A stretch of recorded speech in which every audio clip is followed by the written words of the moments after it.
अरे ये सब सारे का बतियावत हन दोनों मिला मिल के। और हो भैया? बढ़िया बा भैया। और सब बढ़िया बा ना? हाँ चला बढ़िया रही के चाहिए। तनी मेहरारू के फोन लगाई हो, बियाह निष्का चलल हो। बतियाला।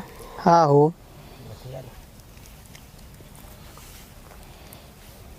बस हो, घबराए वाली बात नहीं है। क दिना रही गल अभी हवा, 10 दिना तो रही गल हो।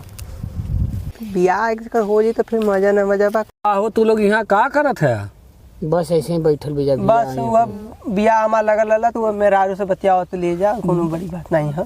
देख बच्ची ना, बियाह ना बिजली के तार के तरह होला। अच्छा भैया।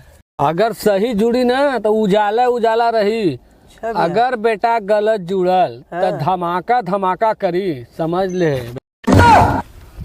जरा कसार ही आते नहीं, अपने बियाह करके मजा लेते हैं, हमके प्रवचन सुनावत है। छोड़ मत जो। आजकल का लड़को सारे ना बेकार हो गए हन। सही कहा तो उन्हें के बुरा लगला, छोड़ा सरवन के।